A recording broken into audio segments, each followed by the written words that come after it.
नमस्कार दोस्तों, आज प्रस्तुत है रविन्द्रनाथ टैगोर की कहानी तोता। तो चलो कहानी शुरू करते हैं। एक तोता था, वो बड़ा ही मूर्ख था। गाता तो था पर शास्त्र नहीं पढ़ता था। उछलता कूदता उड़ता, पर यह नहीं जानता कि कायदा कानून किसे कहते हैं। राजा बोला, ऐसा तोता किस काम का जिसे कोई कानून कायदा न मालूम हो। इससे तो कोई लाभ नहीं होता, अपितु ये तो हानि पहुंचाता है। जंगल के फल खा जाता है, जिससे नगर की मंडी में फल बाजार का टूटा पड़ जाता है। राजा ने मंत्री को बुलाया और कहा, इस तोते को शिक्षा दी जाए। तोते को शिक्षा देने का काम राजा के भांजे को मिला। पंडितों की बैठक हुई। विषय था, उक्त जीव की अविद्या का क्या कारण हो सकता है। चिंतन मनन हुआ। एक पंडित ने कहा, तोता अपना घोंसला साधारण जंगली घास से बनाता है। ऐसे आवास में विद्या नहीं आ सकती। अतः पहले तो यह आवश्यक है कि इसके लिए कोई बढ़िया पिंजरा बना दिया जाए। यह सुनकर राजा बहुत प्रसन्न हुआ। राजा ने पंडित को दान दक्षिणा दी और वो दान दक्षिणा लेकर और प्रसन्न होकर अपने घर चला गया।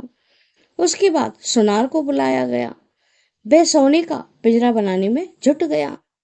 उसने ऐसा पिंजरा बनाया कि लोग दूर दूर से देखने आने लगे। कुछ लोगों ने कहा, शिक्षा की तो इति हो गई। कुछ ने कहा, शिक्षा न भी हो तो क्या हुआ, सोने का पिंजरा तो बन ही गया है। पिंजरा कितना सुंदर है। सुनार को थैली भर भर कर इनाम मिला। इसके बाद पंडित जी तोते को विद्या सिखाने के लिए बुलाए गए। पंडित जी ने कहा, यह काम थोड़ी पोथियों के पढ़ने से नहीं होगा। इस तोते को पढ़ाने के लिए और भी बहुत सारी पोथियां चाहिए। जब राजा के भांजे ने ये बात सुनी तो पोथी लिखने वालों को बुलाया गया। अनेक पोथियों की नकल होने लगी। पोथियों का पहाड़ इकट्ठा हो गया। नकल नबीस भी गाड़ी लाद लाद कर धन लेकर अपने घर को लौट गए। पिंजरे की देखभाल में राजा के भांजे इतने व्यस्त रहते थे कि उनकी व्यस्तता की कोई सीमा न रही। संसार में और चीजों का अभाव हो सकता है, पर निंदकों का नहीं। एक ढूंढो तो हजार मिलते हैं। वे बोले, पिंजरे की उन्नति हो रही है, पर तोते की कोई खोज खबर लेने वाला नहीं है।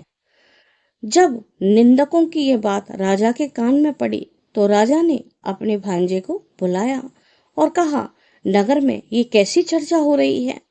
भांजे ने कहा, महाराज, उन्नति तो हो रही है। सुनार, पंडित, नकल नवीस सबको बुलाकर पूछ लीजिए।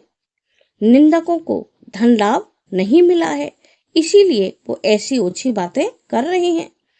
ऐसा जवाब सुनकर राजा बहुत प्रसन्न हुआ। उसने तत्काल सोने का हार अपने भांजे के गले में पहना दिया। राजा का मन हुआ, एक बार तोते की शिक्षा दीक्षा देखी जाए। इसलिए वह दूसरे दिन अपने मंत्री, दरबारी, भाई बांधव और मित्रों को लेकर तोते की शिक्षाशाला में पहुंच गया। राजा के आगमन पर नगाड़े, ढोल, भेरी बजने लगे। पंडित गला फाड़ फाड़ कर मंत्र उच्चारण करने लगे। सारी जनता, सुनार, लोहार, नकल नवीस सब राजा की जय जयकार करने लगे। भांजा बोला, देख रहे हो महाराज, कितनी जोर शोर से शिक्षा हो रही है। राजा ने कहा, आश्चर्य है। सच कह रहे हो, किसी भी प्रकार की कोई कमी नहीं है। राजा प्रसन्न होकर जैसे ही वापस लौटने लगा, उसने पाठशाला की डोरी को लांघकर जैसे ही हाथी पर बैठने का प्रयास किया, तभी पास के पेड़ के झुरमुट से एक निंदक की आवाज आई। बोला, महाराज, आपने तोते को तो देखा ही नहीं है। राजा चौंक गया और बोला, हाँ, मैं तो भूल गया। तोते को तो देखना था, मैंने तोते को देखा ही नहीं। राजा लौट कर आए और मंत्रोच्चार करने वाले राज पंडित से बोले, मैं ये देखना चाहता हूँ कि तुम तोते को शिक्षा किस ढंग से देते हो। पढ़ाने का ढंग तो तुमने दिखाया ही नहीं। राजा को पंडित ने अपने पढ़ाने का ढंग दिखाया। वो मंत्रों का जोर जोर से उच्चारण करने लगा। यह देखकर राजा बेहद प्रसन्न हुआ और बोला, अब तोते को देखने की क्या आवश्यकता है। तोते के पिंजरे में दाना पानी नहीं, सिर्फ शिक्षा थी। पोथी पन्नों का ढेर था। कलम की नोक से पोथियों के पन्ने फाड़कर उसके मुंह में घुसेड़े जाते। गाना तो छोड़ो, तोता मुंह खोलना भी भूल गया। तोता अधमरा हो चुका था। वह पक्षी स्वभाव के एक दोस्त से मुक्त न हो सका। जब सुबह हुई तो उजाले की किरणों को वह टुकुर टुकुर देखता रहा और अपने कमजोर पंखों को फड़फड़ाने लगा। अपनी रोगी चोंच से पिंजरे की सलाखों को काटने लगा।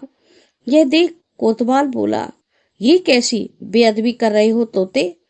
तुरंत उसने राजा से शिकायत की। राजा ने लोहार को बुलाया। लोहार ने आकर लोहे की सांकल बनाई। तोते के पंख काट दिए गए और लोहे की सांकलों में उसे जकड़ दिया गया। लोहार के इस कार्य से राजा बहुत प्रसन्न हुआ और राजा ने लोहार को भी सोने के आभूषण दिए, जिन्हें लेकर लोहार अपने घर पहुंच गया। तोता मर गया। कब मरा यह कोई निश्चित किसी को पता न था। कमबख्त किसी निंदक ने यह अफवाह फैलाई कि तोता मर गया है।